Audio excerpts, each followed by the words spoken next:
Hey guys, hello, how are you doing? I hope you're doing fine wherever you are in the world. Tanawa sa itong ubang video dito kung okay ba ito itong ipanulti dito ha, kay para makibaw tag sakto pa ba niya ito ang istorya dito dili. So, welcome back to the Bear Master Siman channel, ang pinakatuto at simpleng channel ng mga marino. So, this is another brand new episode guys on board a vessel or seafaring life at sea. So, in this episode guys, I will be talking about the turning radius when the vessel is at anchor. So, turning radius guys. So, I hope you're familiar with this, especially cadets, officers, ratings, aspiring cadets. So I hope you are familiar with the turning radius. Speaking of turning radius, so meaning to say the vessel is at anchor, right? So I'm happy to have you here with me today. So for those who are new listeners, viewers, I welcome you all. I hope you find this video helpful or you enjoy this video. Just tune in until the end. So if you find this video, please helpful, please click the like button. Subscribe my channel and share it with your friends as usual for knowledge sharing. Tanawasan lagi itong ubang video na to para may bawaan na itong sakto po itong ipanulti. So at the end of the lesson guys, so number one, first we will define what is turning radius, and number two, why do we need to compute the turning radius, and number three, what is the formula of turning radius, and lastly guys, how to set turning radius in Forono Igdi. So on board guys, we have the Forono Igdi. So without further ado, let's dive in. Guys, number one, first, what is turning radius? So, turning radius, guys, this is the maximum distance that the vessel can swing while the ship is at anchor. So, the farthest point of turning circle is the stern of the vessel. So, pupa ang pinaka-maximum swinging ano niya, di ba? So, basically, the anchor serves as the fixed point in which the vessel pivots. So, mapivot ang barko sa angkla. Okay, ang angkla tuwa man dito sa ubo sa seabed, on the seabed holding the vessel. Okay, so number two guys, so why do we need to compute the turning radius? So essentially we need to compute the turning radius for safety reasons. So for example, first, to prevent collisions from the vessel, so make sure that you have enough sea room when swinging. That's why guys, when you approach to the anchorage area, or let's say for example, you have the Panama, Balboa Cristobal, or you have the Swiss or Port Said, Egypt, so there is some kind of dedicated anchorage area like the circle ones. It's this is where you drop the anchor at the center. But the problem is guys, sometimes you have I don't think if you're happy with the swinging radius, because normally the turning radius of the let's say for the dedicated anchorage, sometimes it's just sometimes 3 cables. Yeah, it's not quite safety for large vessels, and consequently as a master you will feel like nervous or a little bit of anxiety or panic, something like that. So actually guys, this is for safety reasons. That's why when you drop the anchor, make sure you have enough sea room when swinging, because you know, when swinging, let's say for example, the factors that can swing the vessel, you have the tides, you have the let's say the wind, and the current, yeah. So second guys is to ensure the vessel has safe distance from obstructions. So let's say for example, submarine cables, shallow water, or even shorelines, so which leads to the master or officer of the watch should be alert. Let's say for example guys, when I normally some of the ports you have the anchorage area, and then you will given the position to drop this anchorage area, because sometimes you have only the area, anchorage area. It's up to the master where he will drop the anchor, or other ports also, they will give the exact coordinates, latitude and longitude to drop the position. But the problem is when you anchor in a designated area or specified area, you have this, like especially in somewhere in, I think guys, in off Wandila Arpal position on the north side, there is a lot of you know, foul anchor. You know this symbol guys, this sharp, the hash key or sharp. So actually you must be very careful with that. And sometimes it's sometimes this foul, you know, foul anchor is already recovered, but the chart has not been updated. So just no kumpiyan. So do not relax that if this is if this appears on the chart. So just be careful. And sometimes also guys, you have the submarine cable. So for me, I do not drop anchor near the submarine cable. It's very dangerous, because especially if you are dragging, of course, sikwat ang submarine cable. You will be penalized for this one if you will get caught that your vessel has really indeed dragged the anchor and hit this submarine cable. So it's very dangerous for as a master of the vessel. So lastly guys, and most important to detect lastly and most importantly is to detect whether or not the vessel is dragging. This is the third, actually the third, which is critical situation during anchoring, which leads to collision to the other vessels heading underwater obstruction, I mentioned earlier, and even grounding. So I have experience with this one, guys. My vessel actually was dragging when just I think an hour. I don't know which what place was that. I think it's somewhere in Port Said Anchorage, guys, if I'm not mistaken. So I dropped anchor, but in 1 hour only the vessel was dragging there. Actually, guys, in my experience, there are two kinds of dragging. So you have in my experience, let me share this with you. So my experience is this: there are two kinds of dragging. The dragging that the anchor is still holding the vessel, and the second dragging, guys, is the anchor itself cannot hold the vessel. So this is very dangerous. For example, guys, the first, you are dragging out of position. That's why we have this turning radius. If you have the turning radius, if you will calculate this turning radius, you have the same kind of boundary, the circle. When you are off the circle, when you are doing the anchor watch, the problem is when you're off the mark. So it emits an alarm, or it goes off an alarm, and then meaning to say you are dragging the anchor just because due to this, especially you have the gale warning or squalls or strong winds, the bad weather, and you have the strong winds. Let's say for example 4.7, 4.8, or even 9. Actually, the chain will become tight, and then eventually you will out of the range of this turning circle. This is very dangerous. Now sometimes the first one, you are dragging, actually you're out of the circle, but the good thing is this: the anchor is still holding your ship. So meaning to say, you are dragging but very easy. The anchor is still holding, but the problem is, and the speed also, guys, you can say let's say 0.2, 0.3, like this 0.4. But I have experienced once, guys, this is number 2. Actually the ship was dragging, but the anchor was not holding anymore. So meaning to say, guys, this is I remember when I was in college, when our instructor shared with his experience, that the lead of the anchor, which I don't have because I'm on the bridge station, and the chief is on the forward, but I don't have this visual. But the problem, guys, we were dragging the speed. I think it's up to 1 knot, guys. Especially if 1 knot, you're running 1 knot, this is 1 nautical mile per hour. But luckily, guys, we we prepared our engine. That's why at very short notice, because 1 knot, actually because the anchor is not holding and it's 1 knot, so meaning to say in 30 minutes, in case the engine is ready, I have still 30 minutes point, that is half a mile or 5 cables before I reach to the collided to the other ship. So that's why this is a very dangerous, guys. So dragging, actually you have the dragging, the vessel is still holding but you easily dragging, but you have the dragging that the anchor is not holding anymore. So this is a very dangerous situation.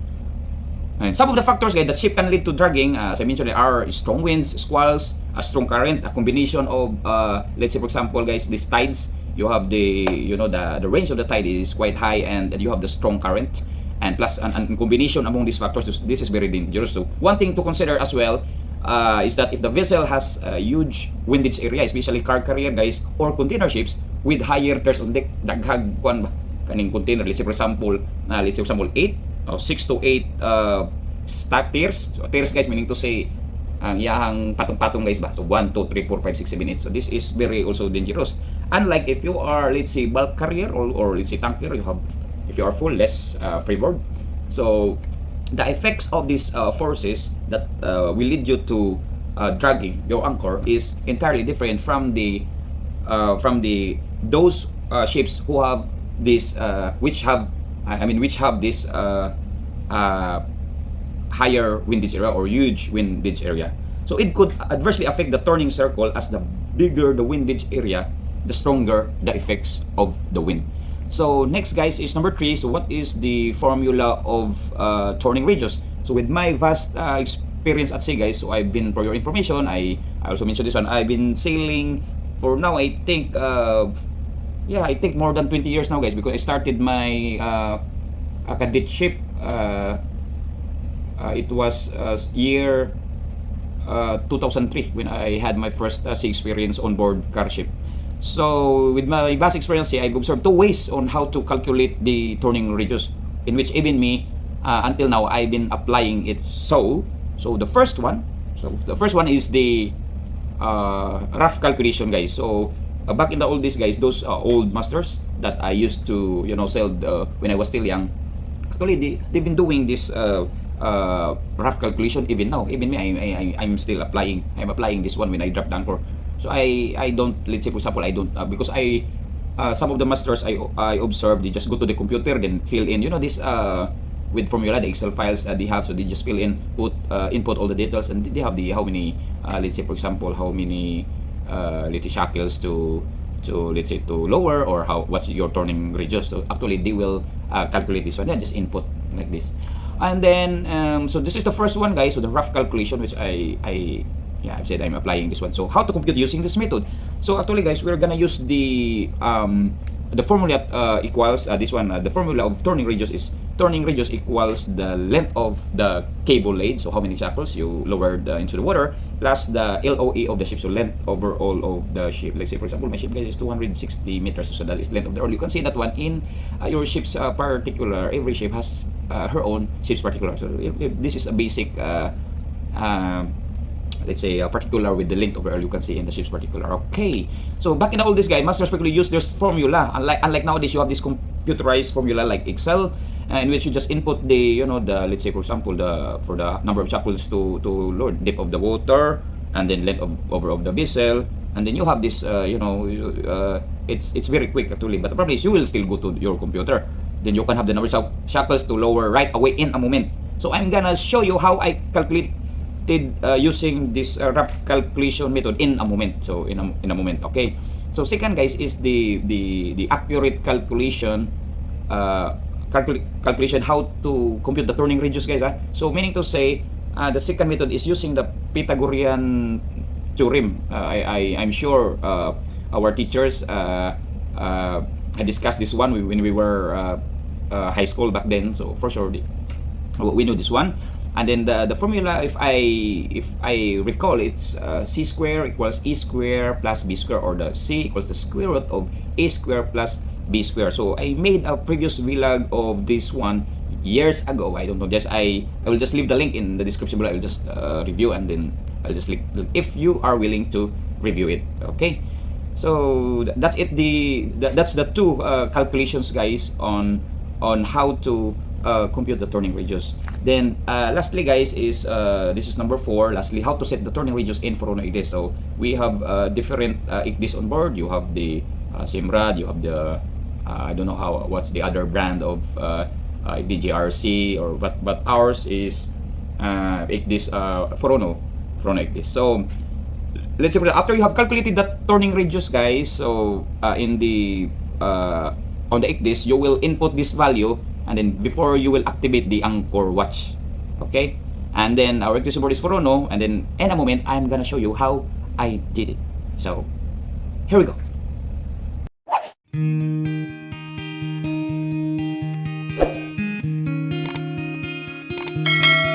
Okay, guys, here's the ICDIS again. So we're gonna compute how to compute the turning circle.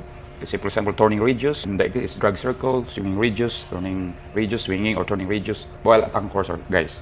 So this is the ICDIS. So if you can see here, guys, in the overlay nav tools, because normally, guys, when the vessel is underway, the normal presentation or normal view of this one is like this, TTEIS. So since we are at the anchorage and we dropped our anchor, so basically prior approaching to the anchorage area, so in advance you must also calculate what's your swinging radius or swinging circle or turning radius, turning circle. Here in Forono ICDIS, it's shown as a drag circle. So actually basically they are the same. So roughly how to compute this drag circle, guys, rough computation only to have a quicker computation. And then if you really want to compute the exact turning radius or turning circle, so just scroll my other videos. This is I made a video previously of this one, how to compute swing radius by calculation. Normally, guys, you're gonna use the Pythagorean Theorem. I'm sure you're familiar with the Pythagorean Theorem, that is c squared equals a square plus b square, or c equals square root of e square plus b square. Just have a look with my other videos if you are really eager to check how I calculate the turning circle or turning radius. So in this, guys, only rough estimate, because sometimes when you are approaching to the anchorage area, you have at least the fastest or quickest means to solve this turning circle. So now how I compute this 0.21, guys. So let's say, for example, guys, you lower 4 shackles in the water, or 5 shackles on deck. So basically, guys, if you lower 4 shackles in the water, so just let's say, for example, normally 5 shackles on deck are almost visible on deck. So let's say for our calculation, I use 5 shackles on deck to roughly compute the drag circle. Okay, let's go to the calculator, guys. So in this is the calculator, guys. So you have, let's say, for example, you have 5 shackles, guys. So you have 5, and 1 shackles is equivalent to 27.5 meters. So you multiply it by 27.5 meters. So that is 137.5 meters. Right? This is the length of the cable escalatorically from the anchor to the tip of the two until to the 5th shackle, which is on deck. Plus, guys, you must plus the length of the vessel, the length overall.